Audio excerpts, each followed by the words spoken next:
Now really, we all gathered here under this place for this convention is really a blessed one. हम लोग सब यहाँ पर सम्मेलन के लिए जो यहाँ पे इकट्ठा हुए हैं, सच में ये एक धन्य अनुभव है.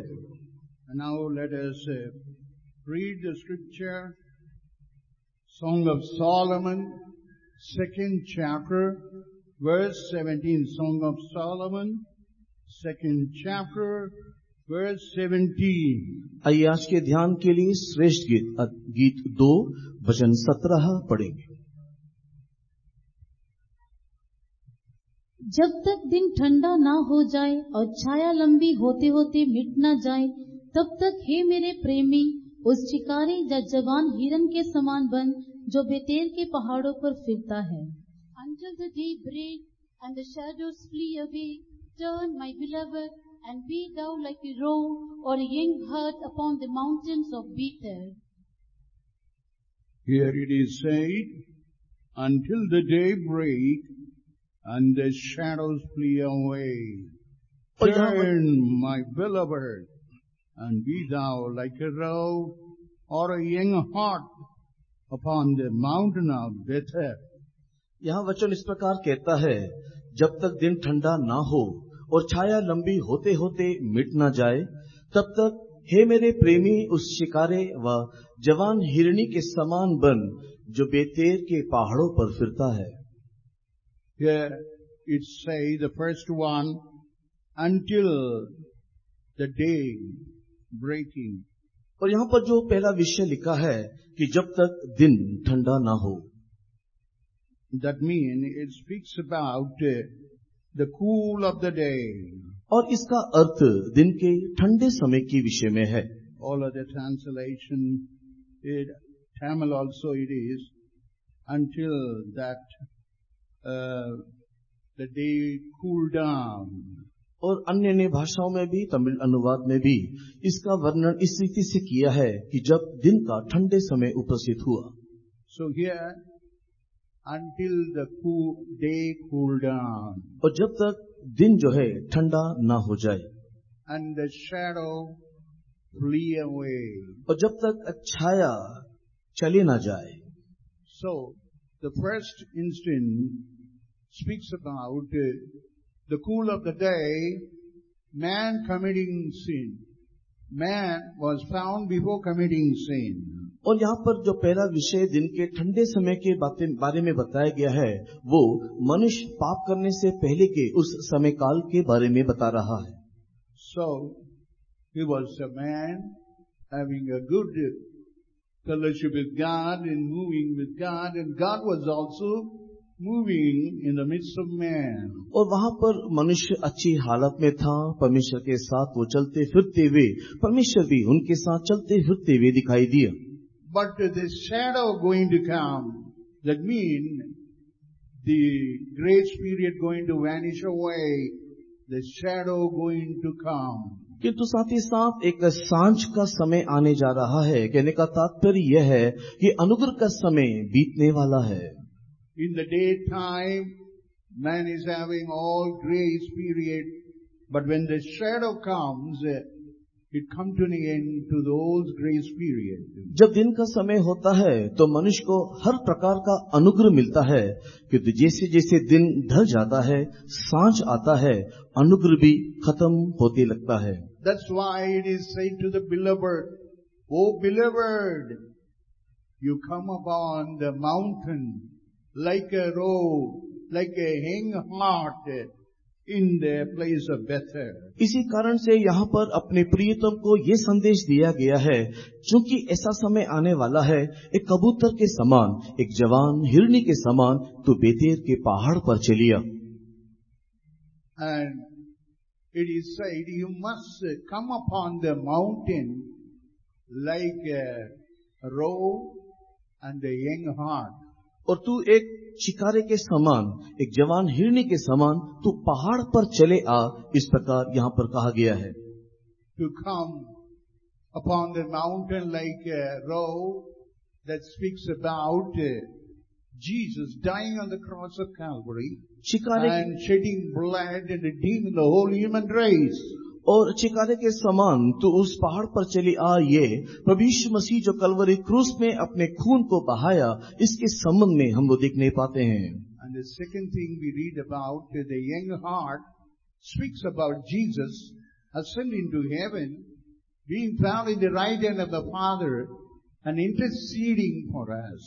और जवान हिरनी के समान पहाड़ पर चले आने का अर्थ इस बात को दर्शाता है, जो प्रभु यीशु मसीह मर के जी उठने के बाद स्वर्गारोहण होते हुए पिता की दाहिनी ओर जा बैठा, और जो आज भी हमारे लिए विनती बिछवाई कर रहा है। Jesus must come to this earth and he must die on the cross. प्रभु यीशु मसीह इस संसार में आया, कलवरी क्रूस में हमारे लिए मरा। He must ascend into heaven and make an intercession for the whole human race.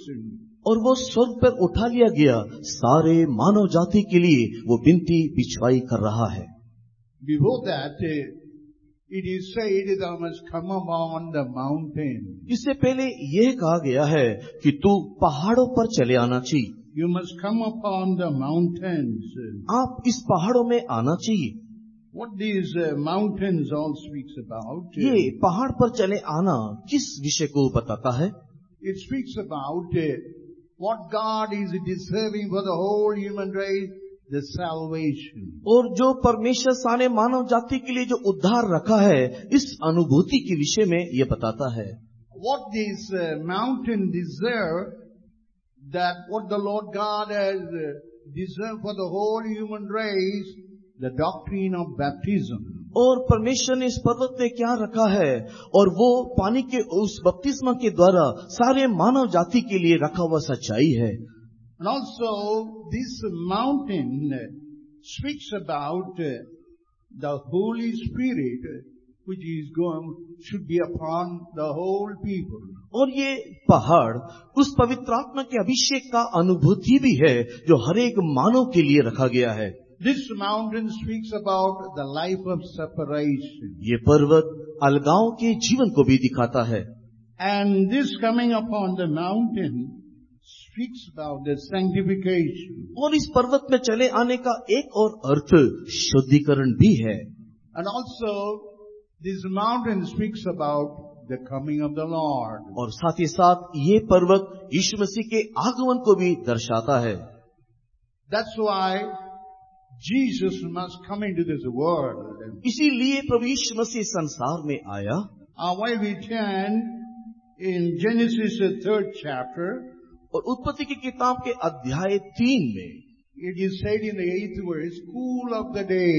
और वहाँ पर हम देखने पाते हैं दिन के ठंडे समय में। In English it is said daybreak, but in Tamil it say when the day is cool. और तमिल भाषा के अनुवाद से हिंदी के अनुसार दिन के ठंडे समय में जब दिन बीत चुका हो। It said the cool of the day that's going to be ended. और ये दिन का ठंडा समय जो है, जो दिन खत्म होने जा रहा है। Because man did not commit sin, man was having a good fellowship with God, he had a good status in the Garden of Eden. मनुष्य जब पाप नहीं किया था, वो अदन बगीचा में एक अच्छी अवस्था में, एक अच्छी स्थिति में परमेश्वर के साथ दिखाई दिया। In the cool of the day, God used to come to the Garden of Eden and converse, have a dialogue or interaction with Adam and Eve whom he had formed upon this earth. और दिन के ठंडे समय में हर दिन परमेश्वर आदम और हवा के पास मुलाकात करने के लिए, वार्तालाप करने के लिए, उसके साथ बातचीत करने के लिए उतर आता था। But that cool of the day did not continue for a long time. किंतु ये दिन का ठंडा समय लंबे समय तक बना ना रहा।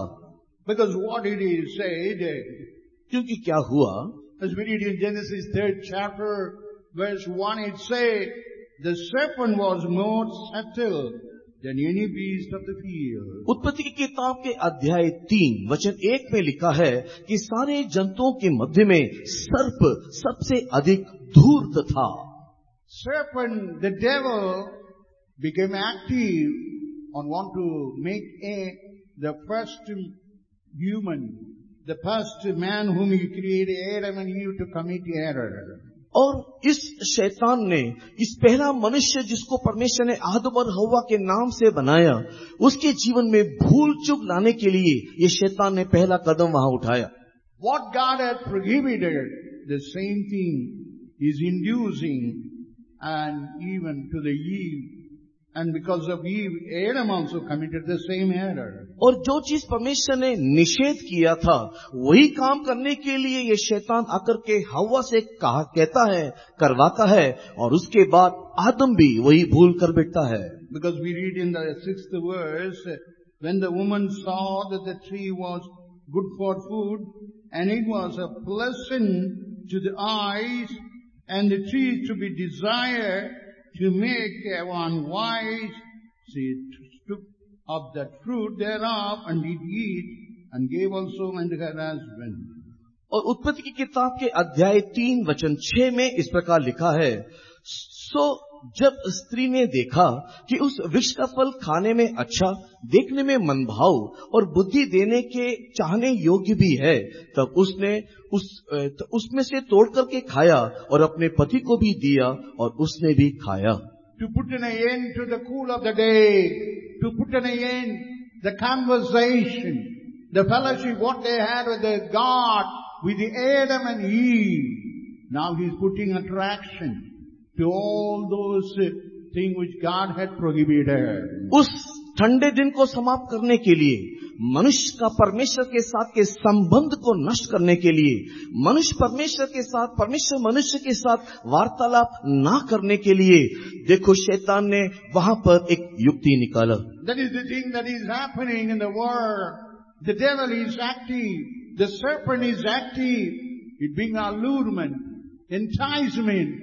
The whole human race is going behind that. और आज इसी रीति से ये शैतान भी सक्रिय है और उसकी युक्ति भी सक्रिय है, ताकि वर्तमान में दिखाई देने वाले सारे मानव जाति को परमेश्वर से संपूर्ण रीति से दूर कर दे। They never know it is a sin. They never know it brings about a great curse in the life. They never know that. और वे लोग इस बात से अनजान है कि ये एक बहुत बड़ा धोखा है, ये एक बहुत बड़ा एक अच्छा फंदा है जिससे वो संपूर्ण रीति से नाश हो जाएगा। Now you can find in the whole of the world, anywhere, people are only behind serpent, going behind those allurement, enticement. और आज इस संसार में देखने से कहीं पर भी देखो तो मनुष्य इसी प्रकार के भरमाने वाली बातों के पीछे पीछे आकर्षित होते हुए चले जा रहे हैं। You must understand, this cool of the day will never continue. अब इस बात को भली भांति जान ले कि ये ठंडा समय लगातार बने ना रहेगा। Accordingly, this cool of the day, where Adam and Eve, good fellowship with God, with a sinless life, everything came to an end. और पाप रहित परमेश्वर के साथ का जो सुंदर सहभागिता आदम और हव्वा का इस ठंडे समय में था, सब कुछ समाप्त हो गया। And shadow going to come. एक छाया, एक परछाई आने जा रहा है। The grace period going to end. अनुग्रह का युग खत्म होने वाला है। Tribulation period going to come. एक क्लेश का समय, क्लेश का युग आने जा रहा है। So these are going to come according to it is the plan of God is going to take place. और परमेश्वर की योजना के तहत ये सारी बातें होने वाला है। Now we got all privilege to accept this God. हमें वर्तमान ऐसी सारी सौभाग्यता दिया है कि हम हमारे ईश्वर को ग्रहण करें। Now the day is cool. अभी समय ठंडा है। Now man committed sin and he was stopped to stay in the Garden of Eden. और मनुष्य ने पाप किया और उस अदन उद्यान में रहने के लिए एक रुकावट आ गया। And only curses he got in his lifetime. और जीवन के लिए केवल श्राप, अभिशाप उसे मिला। What we read in Genesis 3rd chapter verse 18. उत्पत्ति की किताब के अध्याय 3 के 18 वचन में हम क्या पढ़ते हैं? In the 16th verse. और 16 वचन में, And to the woman he said, I will greatly multiply sorrow and thy conception. In sorrow thou shalt bring forth the children, and thy desire shall be to thy husband, and he shall rule over thee. और फिर स्त्री से उसने कहा कि तेरी पीड़ा और तेरी गर्भवती होने का दुख को बहुत बढ़ाऊंगा। तू पीड़ित होकर के बालक उत्पन्न करेगी और तेरी लालसा तेरे पति की ओर होगी और वो तुझ पर प्रभुता करेगा। In the 17th verse, and to Adam he said, because thou hast hearkened unto the voice of the wife, and hast eaten of the tree of which I commanded thee, saying, thou shalt not eat of it. Cursed is the ground for thy sake, in sorrow shalt thou eat of it all the days of thy life. 17 वचन में, और आदम से उसने कहा, तूने जो अपनी पत्नी की बात सुनी और जिस वृक्ष के फल के विषय में मैंने तुझे आज्ञा दी थी कि तू उसे ना खाना, उसको तूने खाया है, इसलिए भूमि तेरे कारण श्रापित है और तू अपनी उपज जीवन भर दुख के साथ खाया करेगा।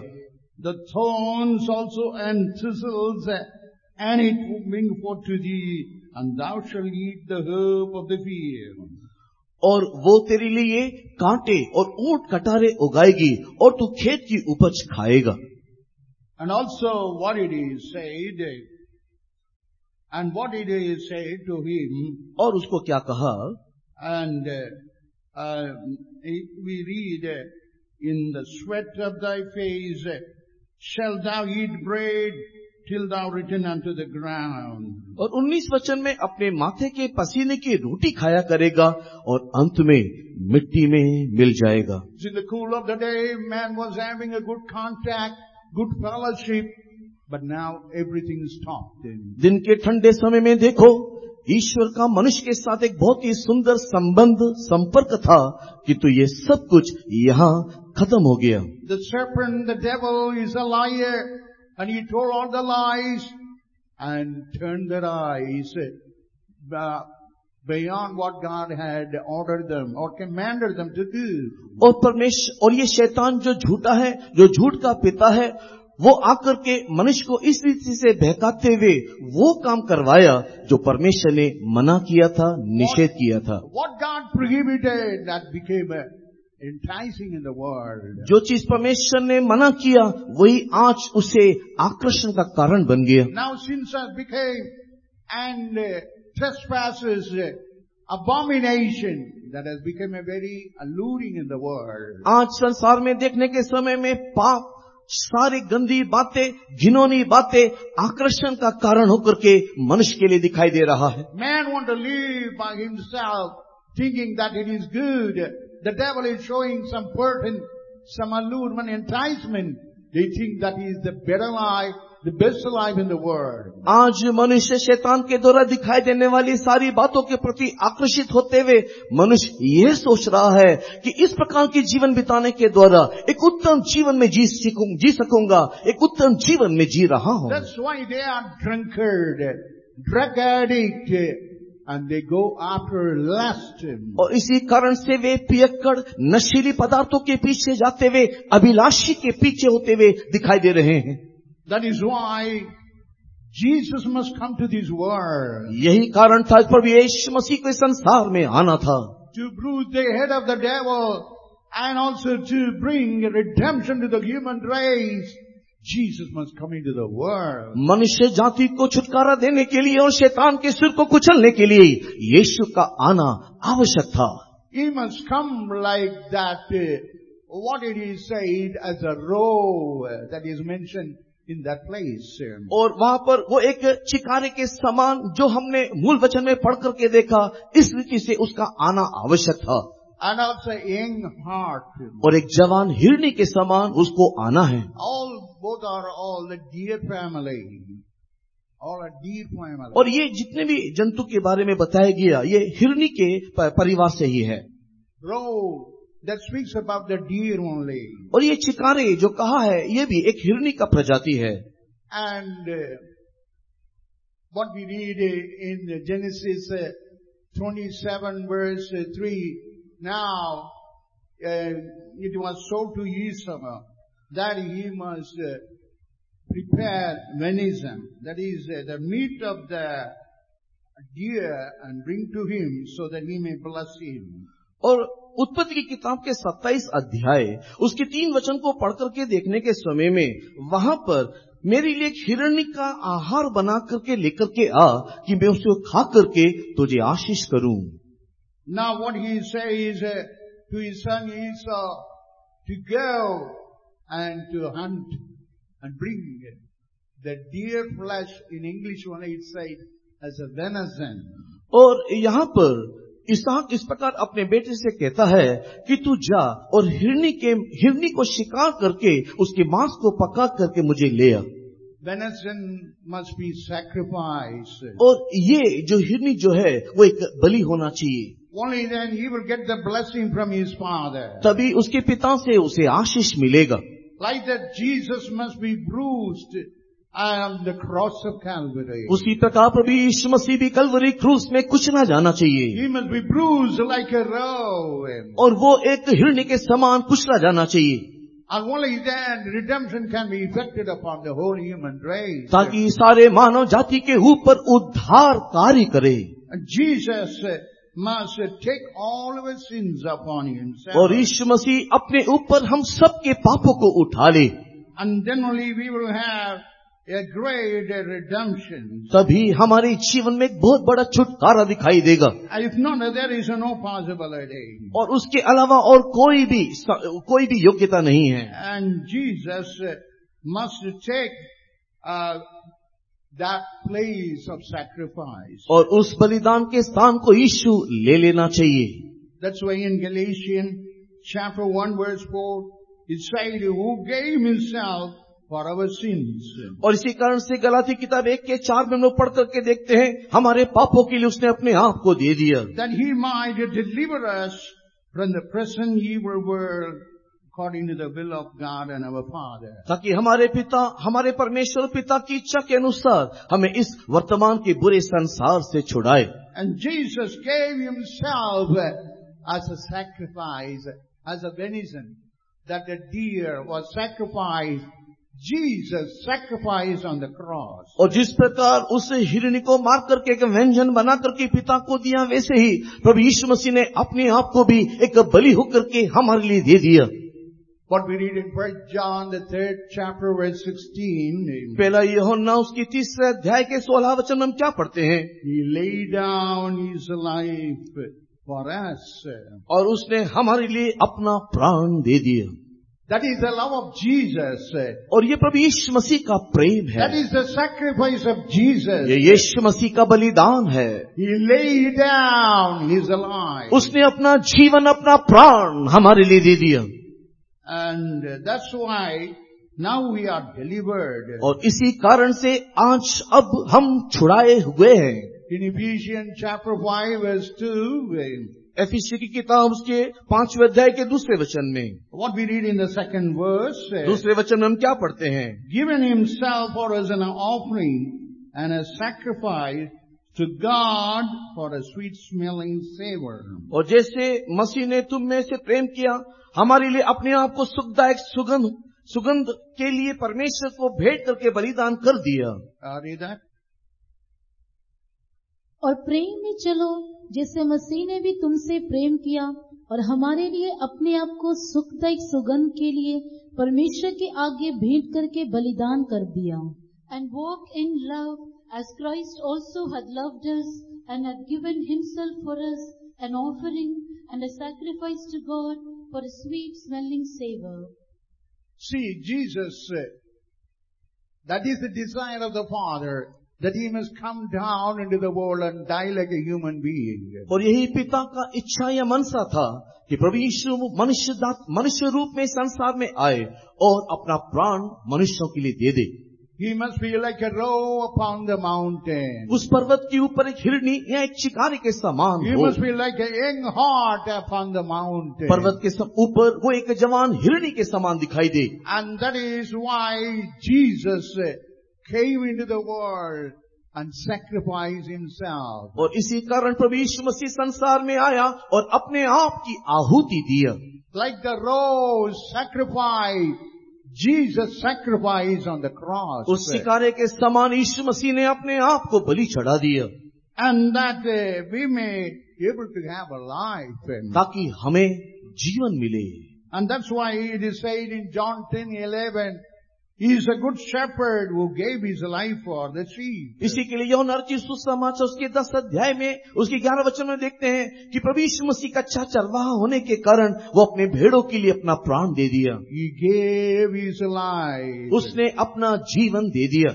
As that venison, as the deer roe was sacrificed for the sake of the blessing for Esau, in such a way, Jesus, for our blessing, He was made as a sacrifice. जिस रीति से एसाव ने बलि उस हिरणी को मार के एक व्यंजन बना करके पिता को दिया ताकि उसे आशीष मिले, वैसे ही हमारे प्रभु यीशु मसीह भी उस हिरणी के समान अपने आप को बलि दिया ताकि हम सबको भी आशीष मिले।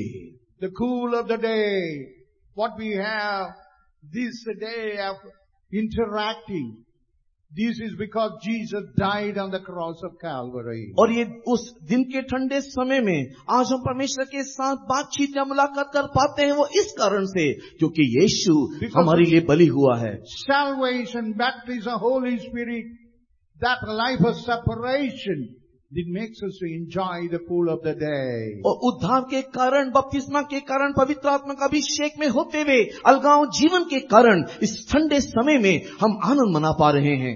Even the Holy Spirit sanctification, और पवित्र आत्मा और शुद्धिकरण भी, and also preparing for the coming of the Lord. साथ ही साथ प्रभु यीशु मसीह के आगमन के लिए भी वो हमें तैयार कर रहा है। All because now it became a cool of the day because of Jesus' sacrifice on the cross. ये सारी बातें दिन के ठंडे समय में इसके लिए हमें मिल रहा है क्योंकि प्रभु यीशु मसीह कलवरी में हमारे लिए बलिदान हुआ। But the shadow going to come. किंतु याद रखो, एक परछाई, एक साया आने जा रहा है। And that's why this shadow is fleeing now. और इसी कारण से ये जो परछाई जो है वो हल्का हल्का दिखाई दे रहा है। And in Tamil it is shadow will come. और तमिल भाषा के अनुवाद के अनुसार वो परछाई, वो संध्या आएगा। So that is going to come hereafter. और इसके बाद वो समय आने वाला है। The devil want to induce the spirit of Antichrist to come against the whole human race. और सारे मानव जाति के विरोध में ये शैतान एक मसीह विरोधी को परिचय देकर के ले आएगा। But they have to come into this fellowship. लेकिन उन लोग को Fellowship of the apostolic fellowship. ये तो हम लोगों को इस प्रेरितों के सहभागिता में से पहले आना है। So that's why we are preaching about this Jesus to you. इसी कारण से इस यीशु मसीह के बारे में हम आपको प्रचार करते हैं। What is the desire of the Father? और पिता का इच्छा क्या है?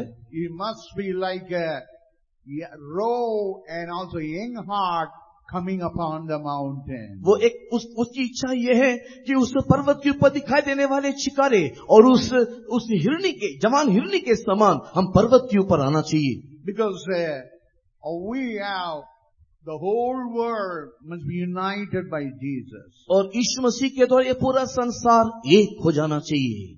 We read in the Song of Solomon, the 2nd chapter verse 17. श्रेष्ठ गीत दूसरे अध्याय के 17 में हम इस बात को पढ़ के देखते हैं। But only in English that word is found, but not in Tamil, or I don't know whether in other languages. केवल अंग्रेजी भाषा में ही इस विषय को हम देखने पाते हैं, तमिल भाषा में वो नहीं है, अन्य भाषा में है या नहीं मुझे नहीं मालूम। It is said the mountain of Bethel. और यहाँ पर बेतेर के पहाड़ करके लिखा है। Bethel means the whole world which is now divided. और बेतेर शब्द का अर्थ है पूरा संसार जो अब विभाजित हो चुका है। Because of language. भाषाओं के कारण, because of culture. एक संस्कृतियों के कारण, because of color. रंगों के कारण, because of education. पाठ या पढ़ाई के कारण, all divided. That is called Bethel.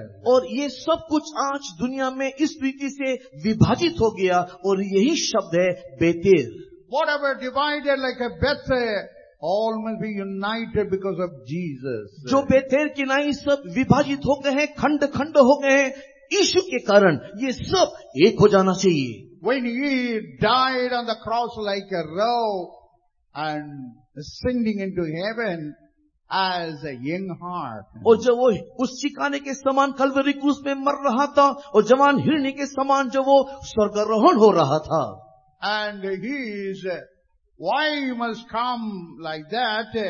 Because we have to be raptured in the coming of the Lord. और ये इस रीति से क्यों उसने किया ताकि हम यीशु के आगमन में उठा लिए जाएं। And that is why God is said by the Father that he must come upon the mountain. और इसी कारण से पिता ने चाहा कि वो उस पर्वत के ऊपर आए। And now we read in Acts Apostle, the 1st chapter, the 12th, it is said in the Mount of Olivet, Jesus was taken up, and while the disciples were now amazed and gazing toward the heaven that Jesus was taken up, and it was told by the angels, and shall so come in like a manner as you have seen him go into heaven. और जैतून पहाड़ के ऊपर जब शिष्यों के साथ यीशु मसीह वहां पर दिखाई दिया, उनकी दृष्टि के सामने ही प्रभु यीशु मसीह उठा लिया गया और यीशु मसीह को उस आकाश में उड़ते हुए देखने के समय में स्वर्गदूत आकर के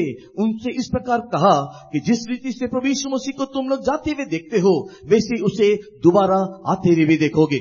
This mountain speaks about that Jesus is going to come back. और ये पर्वत हमें इस बात को बोल रहा है कि यीशु जल्दी आने वाला है। Jesus surely going to come back again. निश्चय यीशु दोबारा आएगा। Why are you going to come back again? क्यों वो दोबारा आएगा? Because he is gone to the wedding. क्योंकि वो एक विवाह के लिए गया है। Now he is going to come and going to knock, and we have to be waiting for that. और वो आएगा, खटखटाएगा और हम उसकी इंतजार में है। And he has gone for the wedding. और वो एक विवाह के लिए गया है। What is that wedding? वो विवाह क्या है? To build Zion and Jerusalem. सियोन यरूशलेम को बनाने के निमित्त। The purpose is, the wedding means, that is the purpose of now build Zion and Jerusalem. उस विवाह के लिए गया कहने का अर्थ वर्तमान वो सियोन यरूशलेम को गठन करने को गया है। In Psalm 102 verse 15. 102 भजन के 15 वचन में। What it is said?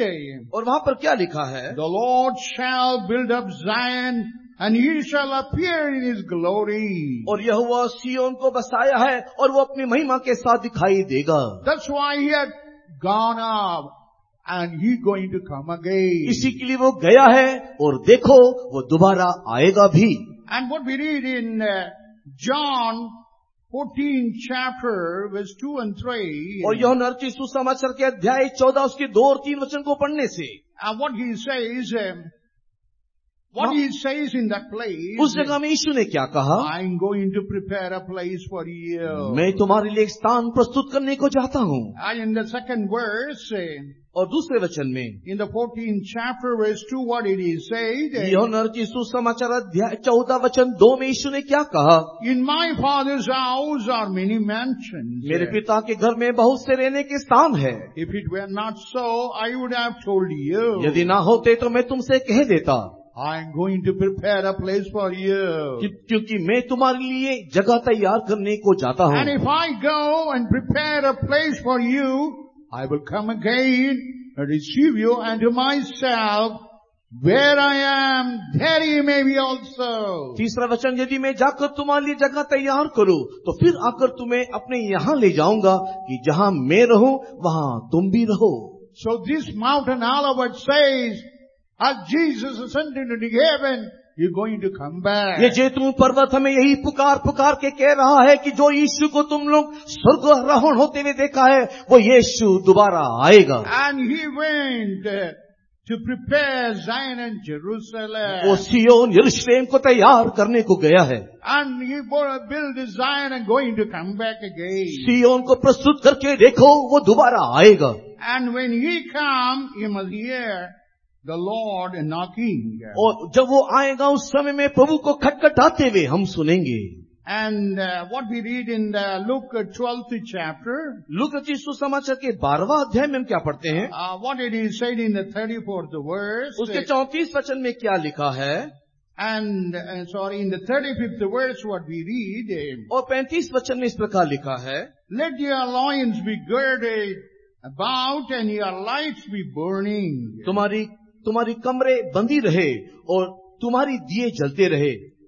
And ye yourself like unto men that wait for the Lord when he will return from the wedding. और तुम उन मनुष्य के समान बनो जो अपने स्वामी की बाट देख रहा हो कि वो ब्याह में से कब लौटेगा. That when he cometh and knocketh, and they may are able to open unto him immediately. कि जब वो आकर के द्वार खटखटाए तो तुरंत उसके लिए खोल दे. Blessed are those servants whom the Lord when he cometh shall find watching. Verily I say unto you, that he shall gird himself and make them to sit down to meat, and will come forth and serve them. और धन्य है वे दास जिन्हें स्वामी आकर जागते पाए. मैं तुमसे सच कहता हूँ कि वो कमर बंद कर उन्हें भोजन करने को बिठाएगा और पास जाकर के उनकी सेवा करेगा.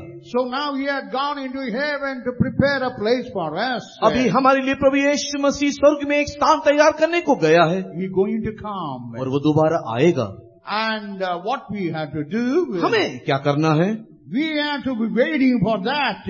हम उसके लिए बाट जोना है. Our loins be girded. हमारे कमर को हम कसना है. Our lights be burning. हमारी दिया जलाना है. And we must hear the knocking of our beloved. हमारे प्रियतम के उस खटखटाहटों को हमें सुनना है.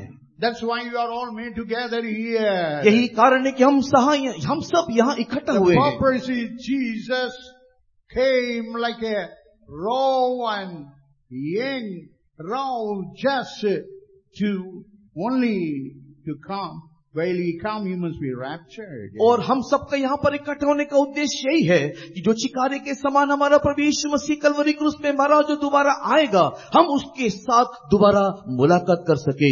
Your lions be girded. और उसके लिए हमारी कमर को हमें कसना Your है. light be burning. हमारे दिया जलना चाहिए. You must hear the sound of your master. हमारे स्वामी की उस खटखटाहट की आवाज हम सुनना है. That is a very blessed in this world. और यही इस संसार में एक धन्य अनुभूति है. Because he is going to rule this earth.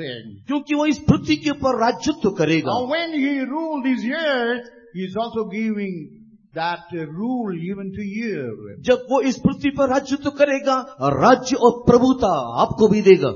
That's why it is said he will be seated in table and serve you. और इसी के लिए लिखा हुआ है कि वो मेज में बैठ करके वो आपको वो सेवा करेगा. He will be making in the millennium to serve you, to rule in this world. और 1000 साल के उस राज्य में वो आपको भोजन के लिए बिठाएगा, वो आपकी सेवा करेगा और आपको प्रभुता देगा. So he will give a ruling like serving you. और उसके हाथ में प्रभुता दिया जाएगा कि वो आपकी सेवा करे. And looking and minding in the table and serving you, like giving power and rule over everybody. और मेज में बैठ करके भोजन देना और सेवा करने का अर्थ ये है कि हरेको को वो प्रभुता करने की सामर्थ और अधिकार दे. That's why you must be a man watching. इसी कारण से आप एक ऐसे मनुष्य होना चाहिए जो सर्वदा जागता रहता हो. Your light must be burning. आपका दिया जलते रहना चाहिए. Whatever the Holy Spirit, the doctrine, whichever God has given must be burning. जो भी कुछ पवित्र आत्मा की शक्ति आपको दिया है, उपदेश दिया है, ये सब कुछ आपके अंदर जलते रहना चाहिए. Then only you can hear the knock of the door. तभी आप उस परमेश्वर के खटखटाहट की आवाज सुनने पाओगे. For that, what should be done? इसलिए हमें क्या करना है? You must come to the mountain of salvation. हमें चाहिए कि उस उद्धार के पर्वत में हम आए. You must come to the mountain of baptism. हमें चाहिए कि उस बपतिस्मा के पर्वत में आए. You must come to the mountain of Holy Spirit. पवित्र आत्मा के अभिषेक की उस पर्वत के ऊपर चढ़ You जाएं. must come to the mountain of life of separation. हम उस पर्वत में चढ़े जहाँ अलगाव का पर्वत हो. You must come to the mountain of sanctification. शुद्धिकरण के पर्वत में हमें आना है. Then only you can wait for the coming of the Lord. तभी आप प्रभु यीशु मसीह के आगमन के लिए आप बाट जोने पाओगे. That's why In the convention we preach about this gospel. इसी कारण से सम्मेलनों में यह सुसमाचार हम सुनाते हैं। Your sins must be forgiven. आपके पाप क्षमा होना चाहिए। You must be made as a new creature. आप एक नया सृष्टि बन जाना चाहिए। You must never perish in your sins. आपके पाप में अवस्था में आप नाश नहीं होना, But you must live. और आप जीवन को पाएं। That's why Jesus was sacrificed. यही कारण था यीशु मसीह बलि हुआ। And not only that, as a young heart, that speaks about the nature of the deer, as we read in Isaiah 35th chapter verse 7, it will be leaping. So Jesus leaped from the earth to heaven for you and for me. और ये जवान हिरनी कहने का अर्थ जैसे यशायाह की किताब के 35वें अध्याय के 7 वचन में लिखा हुआ है कि हिरनी जिस प्रकार छलांग मारती है वैसे ही प्रभु यीशु मसीह भी इस पृथ्वी से उठा लिया गया है। As a young heart, he is, and a young hind, he had really leaped from earth to heaven. और एक जवान हिरनी के समान उसने ऐसा छलांग मारा कि देखो वो पृथ्वी से उठा और स्वर्ग में जा पहुंचा। And not only that, Jesus was like a hind, and he was walking upon the mountain. न केवल इतना ही, वो एक हिरनी के समान देखो वो उस पर्वतों के ऊपर चल रहा है। Psalm 18:33. और भजन 18 के 33 को पढ़ने से Like a hind leg, God make us and make Jesus even to go in the high places. यीशु मसीह के पांवों को परमेश्वर ने हिरनी के पांव के समान ऐसे बनाया कि वो ऊंचे ऊंचे स्थान में पांव को रख सके। When you have a hind leg, a deer leg, or the young roe, you will be able to walk all over the place like Jesus. Walk all over this earth, in the middle part of the earth. और अगर आपके पांव भी यीशु मसीह के समान हिरनी के पांव के समान होंगे तो जैसे यीशु मसीह इस पृथ्वी पर चला फिरा वैसे ही सारे पृथ्वी पर यीशु मसीह के समान हम भी पांव धरेंगे। He healed all the sick people. हम उसने सारे रोगियों को चंगाई किया, He delivered from all demon possession. सारे भूतग्रस्तों को उसने छुड़ाया। Whatever the leprosy cannot be healed, he was able to bring about a instantaneous healing. और जितने भी इस प्रकार के कोढ़ जो चंगे नहीं हो सकते थे, यीशु के पास जब लाया गया तुरंत ही वो चंगाई पाए। Where man cannot see, but he gave sight and vision for the man who lost the sight. और जिसके पास दृष्टि नहीं था, जो देख नहीं सकता था, परमेश्वर ने उनको आंखें दिया कि वो देख सके। Because like a hind leg is walking upon the high places, 5 mountains for our sake on this earth. क्योंकि वो एक हिरनी के समान पर्वतों के ऊंचे ऊंचे स्थानों में हमारे खातिर हमारे यीशु चलते फिरते रहा।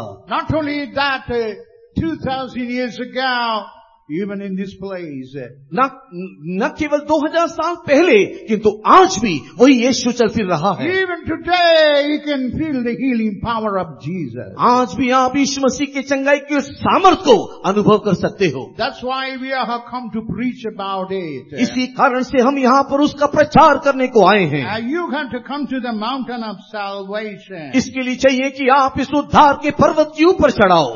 For that, your sin must be forgiven. आपके कोई भी पाप क्यों ना हो, क्षमा मिलेगा। You must have, pricked heart. उसके लिए चाहिए कि आपको आपके हृदय में पाप का दोषानुभूति हो। You must have a convicted heart. आपके अंदर एक दोषानुभूति का हृदय हो। What kind of mountain it is? ये पर्वत किस प्रकार का पर्वत है? In 2 Samuel 22nd chapter verse 47. और दूसरा शामुएल उसके 47 के 47 वचन में It is said the rock, the mountain of salvation. वहाँ पर उस चट्टान उस पर्वत के बारे में लिखा है जो उद्धार का पर्वत है। This is the mountain where you must leap over. In Tamil it say leap over for our sake. और ये वो पर्वत है जहाँ पर हम लोग उसमें कूदना चाहिए करके लिखा हुआ है दूसरा शामुएल 22 के 47 में। Rock of salvation, the mountain of salvation. ये उद्धार की चट्टान है, ये उद्धार का पर्वत है। How you can get this experience? ये अनुभव हमें कैसे मिलेगा? Your sins must be forgiven. उसके लिए आपके पाप क्षमा होना चाहिए। Look, the Gospel chapter 1 verse 77. और लूका रचित सुसमाचार पहले अध्याय के 7 वचन में, And now it is given the knowledge of salvation by remission of sin. और पाप का ज्ञान जो है पाप की क्षमा के द्वारा हमें दिया जाता है। So, he wants to give salvation of remission of sin. और हमें उद्धार जो है पाप की क्षमा से प्राप्त होता है। You must understand what kind of sin it is. आपको ये मालूम होना चाहिए कि किस प्रकार का पाप है। Sin will be lying at your door. और देखो पाप तेरे द्वार में खड़ा है।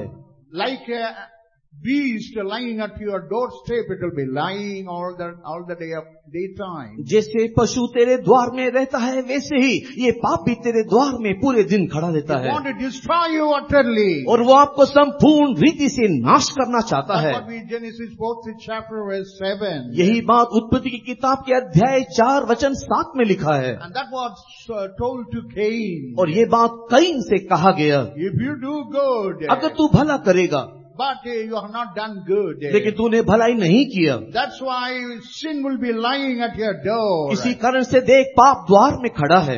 Today you must understand your sin will always be before you.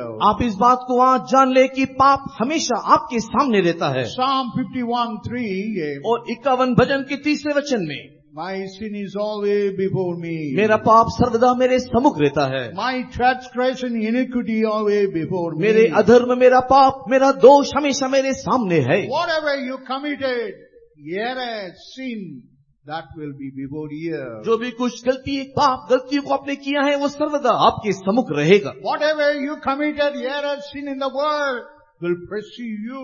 जो भी कुछ पाप या गलतियों को आपने संसार में किया है वो आपका पीछा करेगा। Or what we read in number 32:23. और गिनती की किताब 32 के 33 में क्या पढ़ते हैं? What we read in number 32:23. गिनती की किताब उसके 32 के 33 में क्या पढ़ते हैं? The sin what you have committed will find you. और जो पाप आपने किया है वो तुझे ढूंढ लेगा। In Tamil it say it will pursue you. और तमिल भाषा के अनुवाद के अनुसार वो तेरा पीछा करेगा। In English it say it will locate you, identify you where you are. और अंग्रेजी ट्रांसलेशन में इस प्रकार लिखा है कि तू कहाँ है, तेरा पाप तुझे ढूंढ निकालेगा। Whatever sin you committed, it will chase you, pursue you. जो भी कुछ पाप आपने किया है वो तेरा पीछा करेगा, तुझे धर पकड़ लेगा। And you are made as a slave for that sin. और उसके बाद आप उस पाप के गुलाम बन जाओगे। In John the Gospel 8 chapter verse 34. यूहन्ना रचित सुसमाचार के 8वें अध्याय के 34 वचन में, In Tamil it say you became a slave. Tamil भाषा के अनुवाद वहाँ पर लिखा हुआ है कि तू पाप का गुलाम या दास बन In जाएगा। English only it is said as a servant, but in Tamil beautifully say you became a slave of sin. और तमिल भाषा में बहुत ही सुंदर रीति से लिखा है कि तू उस पाप का गुलाम बन जाएगा। That's why you have to confess your sin. यही कारण है कि हमें चाहिए कि हम पाप को स्वीकार करें। That's why he came on this earth as a rock of salvation, mountain of salvation. इसी कारण से हमारा प्रभु यीशु मसीह संसार में उस उद्धार का चट्टान और उस उद्धार का पर्वत बनके हमारे लिए आया। That's why he came like a roe, a young hart for your sake. और आपके खातिर ही देखो वो हिरनी के समान, एक शिकारी के समान वो आया है। Your sin must be forgiven. आपका पाप क्षमा हो जाए। What we read in Proverbs 28:13. नीति वचन 28 के 13 हम क्या पढ़ते हैं? If you have covered your sin, अगर तू अपने पाप को ढांप ले there is no prosperity तो for तेरे लिए you. कोई लाभ ना होगा। But if you confess and forsake it, you will have a mercy. परंतु यदि तू उसे मान लेता है और छोड़ भी देता है तो तुझ पर दया मिलेगी। Don't cover your sin. अपने पाप को तू छुपाना नहीं। Right now what God is talking to you, don't cover your sin. अभी वर्तमान से परमेश्वर जो भी बातें कर रहा है अपने पाप को तू ना छुपा। Make a decision to forsake it. एक निर्णय ले कि मैं इसे छोड़ दूंगा। Confess it before the Lord. प्रभु के सामने अपने पाप को स्वीकारें, Then only you will have a mercy. तभी आपके ऊपर दया होगा। That's why Jesus was leaping upon the mountain. इसी कारण से देखो हमारा प्रभु यीशु मसीह पर्वतों के ऊपर कूदते फांकते चल फिर रहा है। That's why he is leaping upon the rock of the mountain of salvation the mountain of salvation. इसी कारण से वे उद्धार के चट्टान, उस उद्धार के पहाड़ पर हमारा यीशु मसीह चल फिर रहा है। Everybody must pray the forgiveness. हर एक का पाप क्षमा हो जाए। That's why we read it like a young heart leaping. He leapt from the earth he went up into heaven. इसी कारण से हमने वचन से पढ़ करके इस बात को देखा कि हमारे प्रभु ने इस प्रकार की एक छलांग लगाया कि वो पृथ्वी से उठ करके स्वर्ग में जा पहुंचा। The nature of the heart, the nature of these deer leaping. और इस घिरनी का जो एक स्वभाव है वो है उस छलांग मारने वाले एक स्वभाव। In Isaiah 35th chapter verse 7 we read, यशायाह 35 के 7 में हम पढ़ते हैं, Jesus has left this earth and went into heaven for your sake. हमारे लिए ही हमारा प्रभु यीशु मसीह इस पृथ्वी को छोड़ करके स्वर्ग में गया। Because we read in 1 John the 2nd chapter verse 1, पहला यूहन्ना 2 अध्याय के 1 वचन को पढ़ने से he is like an advocate. और वो हमारे लिए मध्यस्थी हो करके, In English that word is beautifully said as an advocate. अंग्रेजी भाषा में उस शब्द का बहुत ही सुंदर रीति से उपयोग किया गया है जैसे कि एक वकील हो।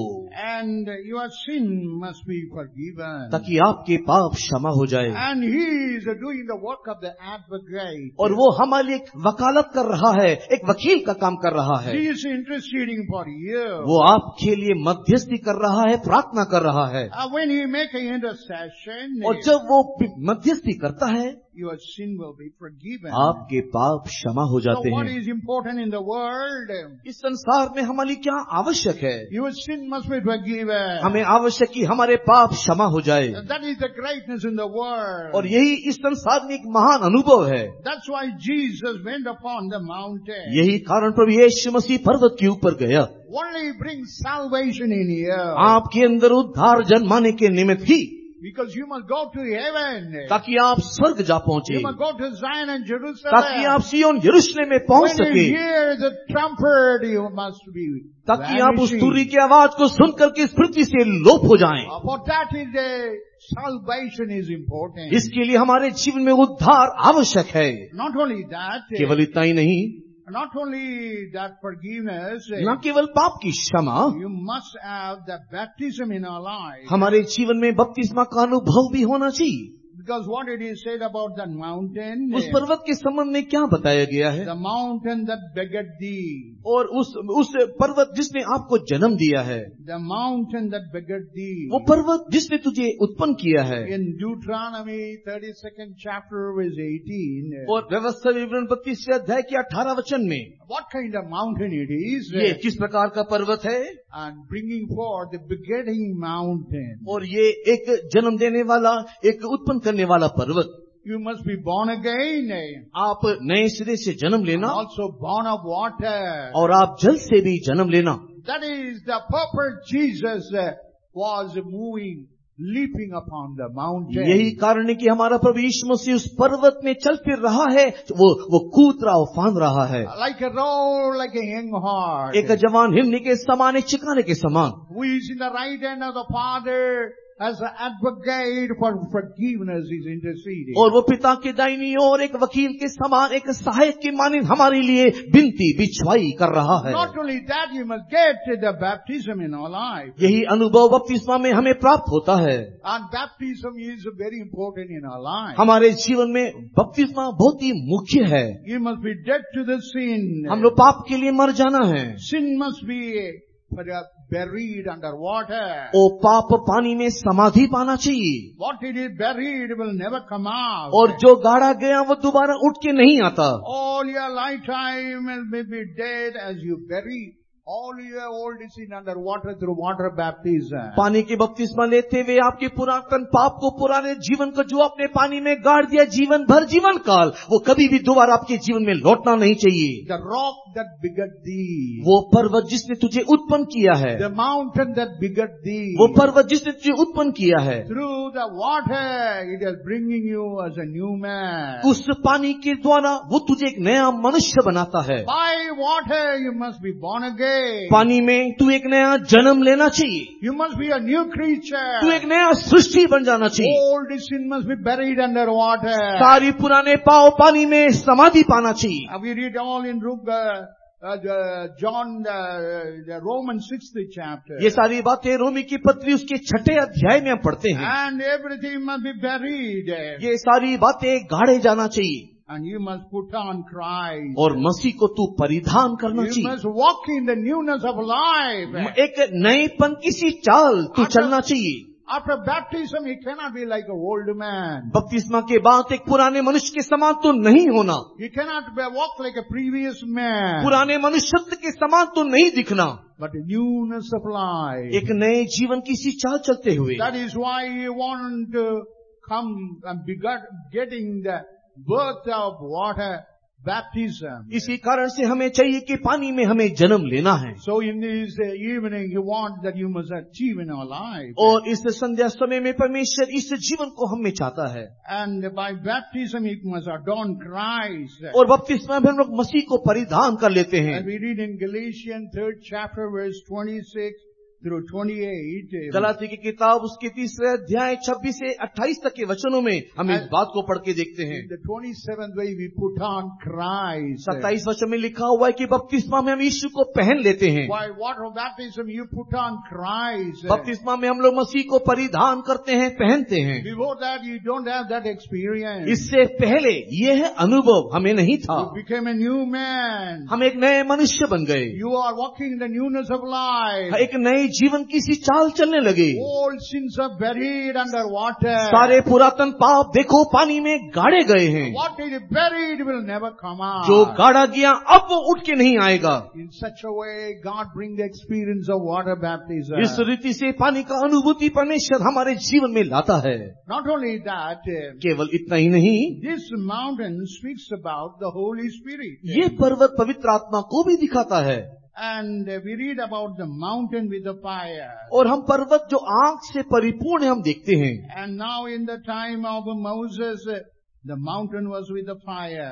मूसा के दिनों में देखो पर्वत की चोटी पर आग दिखाई दिया। In Exodus 3rd chapter verse 1, और निर्गमन की किताब उसकी 3 अध्याय में the mountain of God is now with the fire. और देखो परमेश्वर के पर्वत में ऊपर पूरा आग दिखाई दे रहा है। The bush is burning. वहाँ पर झाड़ी जल रहा है, But it is not burned, became ashes. किंतु वो जल के राख नहीं हो रहा, Because God wanted to talk with Moses. क्योंकि परमेश्वर मूसा से बात करना चाहता है। God wanted to deliver him from the power of Egypt. और इजिप्ट के उस बंधुआई से परमेश्वर क्योंकि उसे छुड़ाना चाहता है। That's why he is now appearing in the mountain with the fire. इसी कारण से देखो पर्वत में वो आग की मानिंद वो प्रकट हुआ।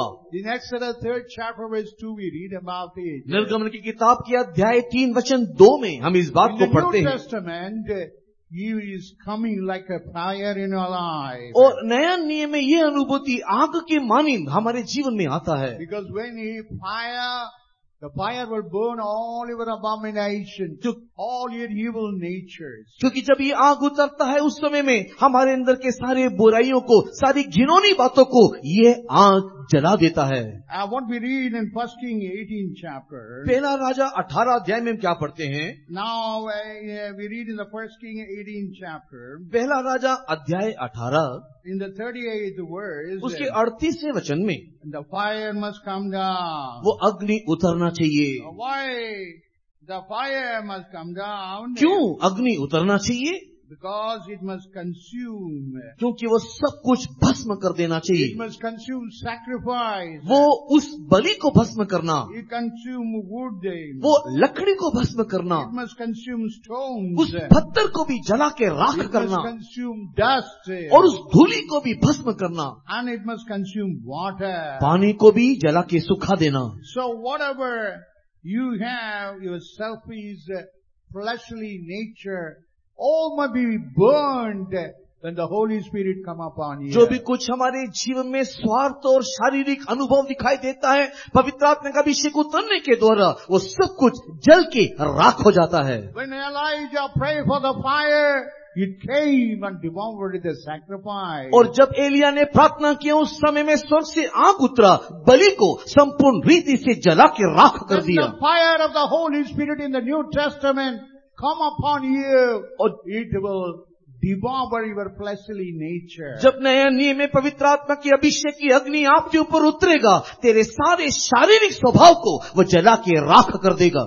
Would mean the striving nature. और ये लकड़ी कहने का अर्थ बोलने से एक संघर्ष करने वाला अनुभव। In Proverbs 26:20, और नीति वचन 26:20 में, if there is no wood, mean there will be no fire. अगर कोई लकड़ी नहीं तो वहाँ आग नहीं। Only striving nature is said as a wood.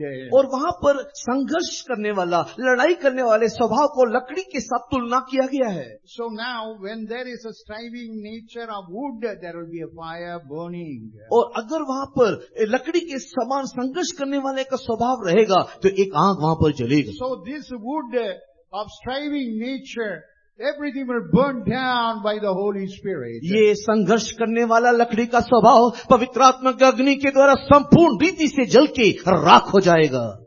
And in Philippians 2nd chapter verse 3, don't do anything in striving with each other. और Philip की किताब की दूसरे अध्याय के 3 वचन में किसी भी प्रकार से संघर्ष करते हुए, लड़ाई झगड़ते हुए करते हुए कोई भी काम हम नहीं करना चाहिए। In such a way we must never strive with anybody. और हम किसी के साथ लड़ते झगड़ते दिखाई नहीं देना है। When the Holy Spirit come upon you, जब पवित्र आत्मा आपके ऊपर उतर आएगा, automatically you will be delivered from striving nature. इस प्रकार लड़ाई झगड़े रगड़े की सारी बातों से हमें छुटकारा मिलेगा। Stones are burnt away by the fire. इस अग्नि के द्वारा ये पत्थर भी जल के राख होना चाहिए। Holy Spirit is having the power to burn down the stones. पवित्र आत्मा के अभिषेक की अग्नि में एक ऐसी शक्ति है कि उस पत्थर को भी जला डाले। What is that stone? और ये इस पत्थर क्या दिखाता है? Stony heart. ये हमारे पथरीला हृदय को The दिखाता है। heart that hardened their heart. हमारा मोटा हृदय, कठोर हृदय। Today we are hardening the heart. आज हम लोग हमारे हृदय को कठिन करते हैं। What it is said in Proverbs 29 chapter verse 1. और 19 वचन 29 अध्याय के पहले वचन में क्या लिखा है? When you harden your neck, और जब अपने आप मन को आप कठिन करते हो, you will suddenly destroy. अचानक नाश आ पड़ेगा। So if you harden your heart, you will die. अगर आप अपने हृदय को हट करके कठोर करोगे, आप You will मरोगे, perish. आप नाश हो जाओगे। And that's why this fire must come upon the stone. इसीलिए हमारे ऊपर, उस पत्थर के ऊपर एक अग्नि उतरना चाहिए। The stone heart must be made as a fleshly heart. हमारा पथरीला हृदय एक मांस रूपी हृदय करके बदल जाना A चाहिए। fleshly heart to humble before God. एक मांस रूपी हृदय जो परमेश्वर के सम्मुख में नम्र होता है। That's why the Holy Spirit must come like a fire upon you. इसी कारण से पवित्र आत्मा आपके ऊपर एक अग्नि की मानिंद उतरना है। How you are today? How you are today? आज आप कैसे हो? Do you have all the evil natures? क्या आपके अंदर ये सारी बुरी स्वभावें हैं? The Holy Spirit will burn it down. जब पवित्र आत्मा उसे जलाएगा।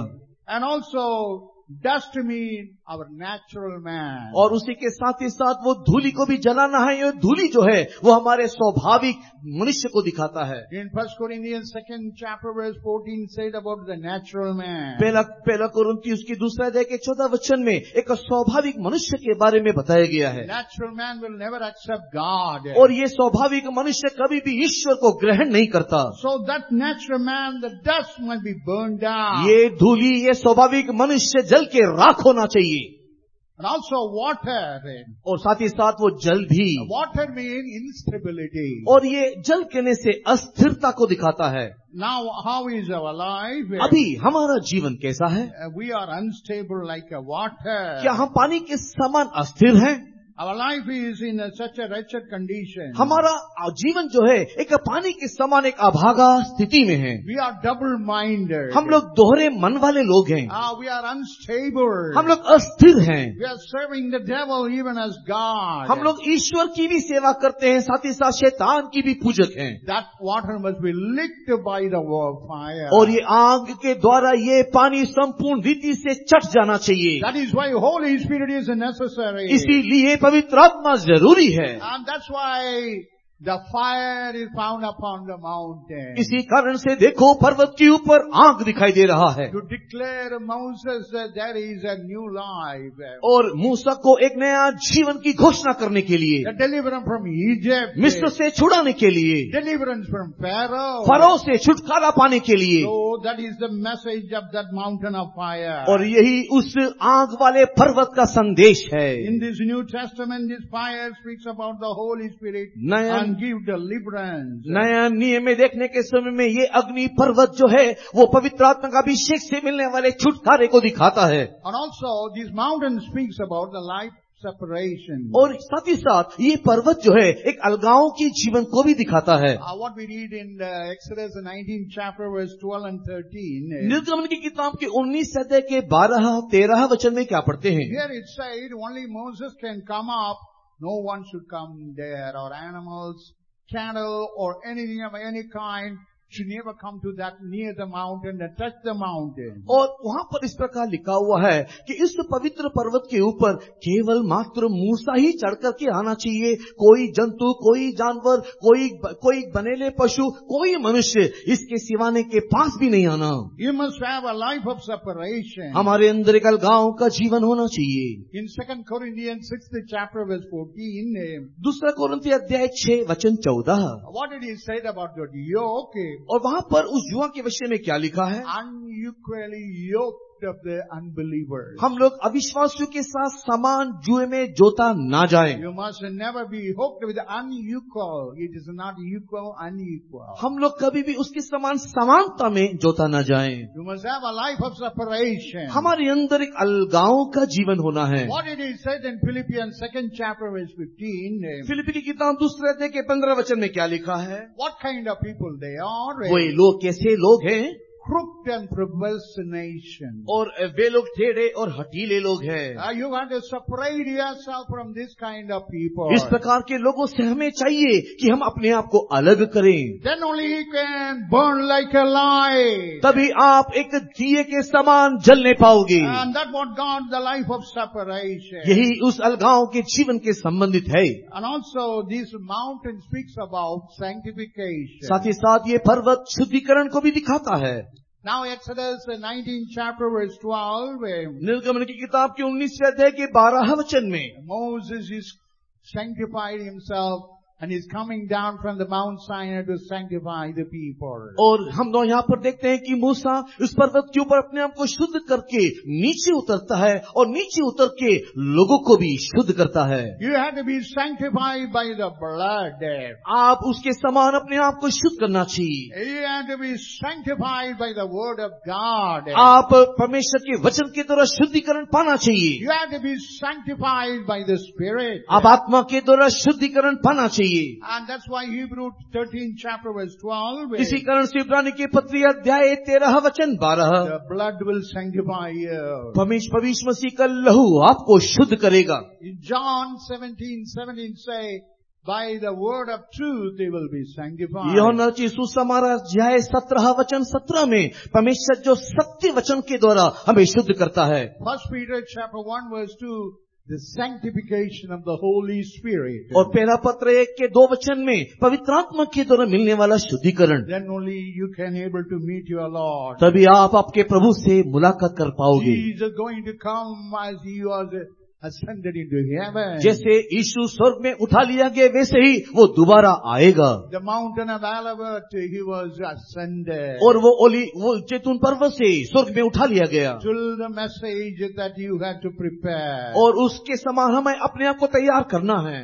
You had to wait to hear the knock of your master. और आपके स्वामी के उस खटखटाहट की आवाज के लिए आपको तैयार होना है। You're going to finish the wedding and going to come. वो उस विवाह के भोज तैयारी करके वो दोबारा आएगा। What is that wedding? और वो विवाह क्या है? Building Zion and Jerusalem. सिय्योन यरूशलेम को बनाना ही वो विवाह है। Preparing place for us. और हमारे लिए वो एक जगह तैयार कर रहा है। Zion and Jerusalem. सिय्योन और यरूशलेम। You will come come back. और वो दोबारा आएगा। You must ready to meet your Lord. आपके प्रभु से मिलने के लिए आपको तैयार होना है। Let your light be burning. हमारा दिया जलने दे, Let your lion be girded. हमारा कबर कसा रहे, Let you have a mind of Christ. हमारे अंदर मसीह का मनसा हो। Let the Holy Spirit and the Word of God is like a lamp in your life. पवित्र आत्मा और परमेश्वर का वचन हमारे जीवन के लिए दीपक दिखाई दे, Then you will hear the sound. तभी आप उस शब्द को सुनोगे। And Jesus is knocking. देखो यीशु खटखटा रहा है, Then you are a blessed man. तो आप एक धन्य व्यक्ति बन You जाओगे। will be raptured in the coming of the Lord. यीशु के आगमन में आप उठा लिए जाओगे। You will be with the Lord. आप प्रभु के साथ होंगे। He can reign upon His इस earth. पृथ्वी पर आप उसके साथ राजत्व करने पाओगे। Now this world is not giving any respect, honor to you. आज ये संसार आपको कोई आदर समादर नहीं देता, But that day you will see how you are honored by Jesus and the Father. किंतु उस दिन आप देखोगे कि पिता और यीशु मसीह के द्वारा आपको कितना सम्मान और आदर मिलेगा। So that day is coming. वो दिन आ रहा है। So that's why you must have the salvation in our life. इसलिए हमें चाहिए कि हमारे अंदर उद्धार का अनुभव हो।